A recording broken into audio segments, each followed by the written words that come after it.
Guys that most guest artists or most people that do demos won't share with you. Okay? You do not want to ever do your clients. Okay? See? Sorry.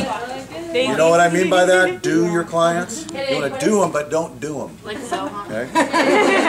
When I was younger, I did all my clients. Bad mistake. Hives. Just kidding.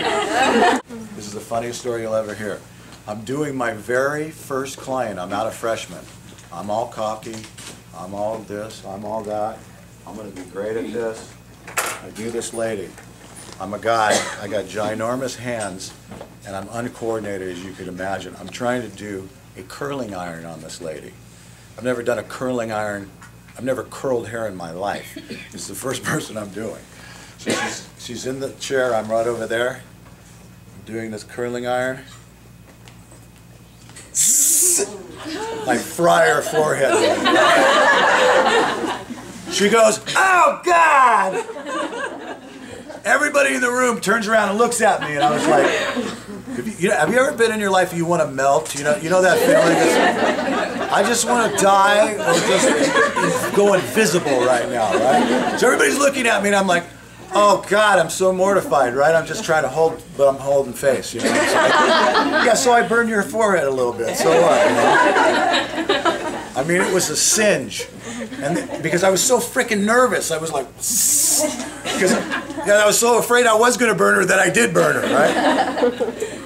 For some weird reason, the lady let me keep going, okay? She probably pitied me, you know, so she's like, all right, go keep going.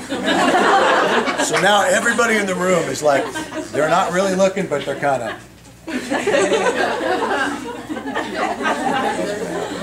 Or they got like the mirrors up and they're catching like all the mirrors.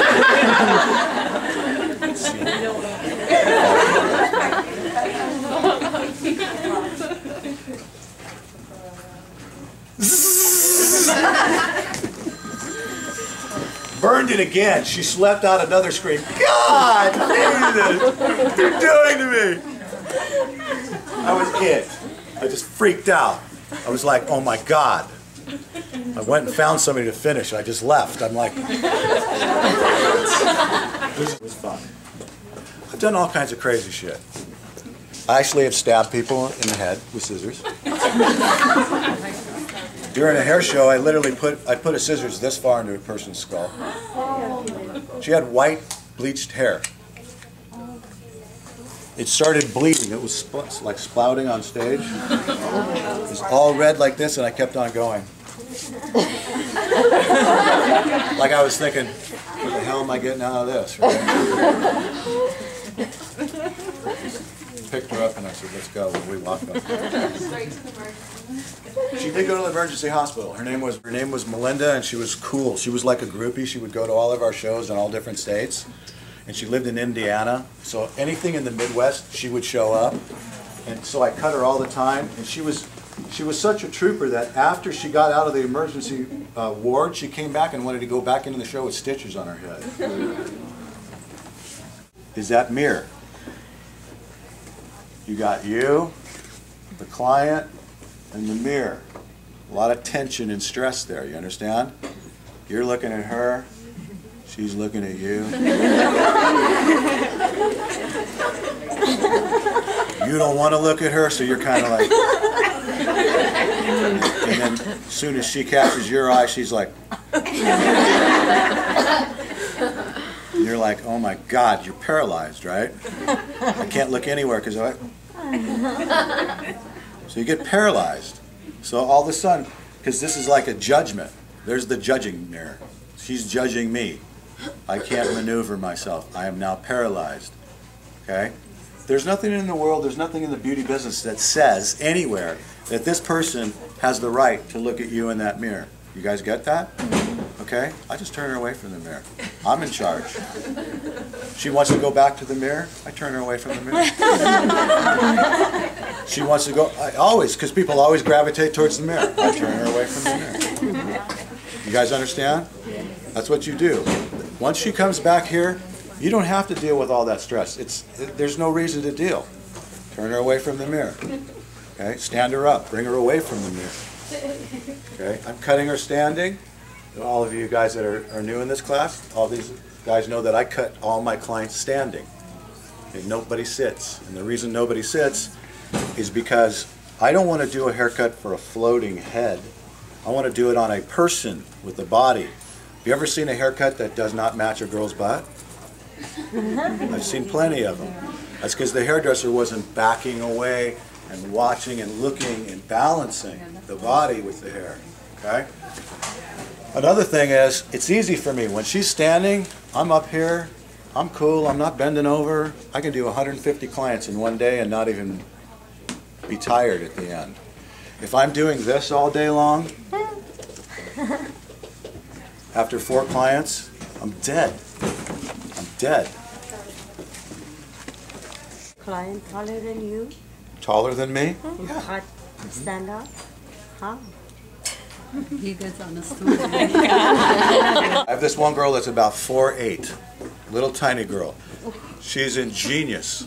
She comes in one day, she has a little bit of a problem reaching up standing. She comes in one day, she has her tennis shoes glued onto 2 pails. You know what a pail is? A bucket. And she's walking around. Big buckets. So she was way up. She was about 6'5". That's how she cuts hair on buckets.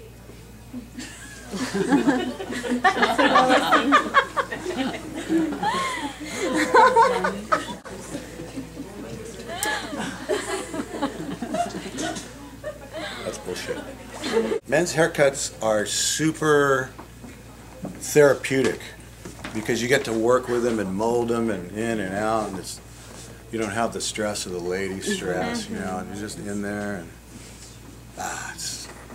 it's like it's a good physical release. You teach men's haircut also, right? You want me to teach men's haircuts? Yeah. Do you guys remember hair bands like Quiet Riot and Motley Crue, Poison? The goal of those haircuts were to be long and as big as you could get, right, guys? Just sprouted, like ginormous. My brother and I did tons of those bands in those days because we were really good at doing the slithers, and they loved those slithers, so we used to cut all those bands, Motley Crue, Quiet Riot, all of them. Anyway, there was another guy in Pasadena that did it exclusively rock and roll hair. He called his salon Long Hair Rocks, and so people would come in to go to his salon for that kind of hair. Anyway, that's where I got that idea. That's how he used to literally walk around his salon, on pails.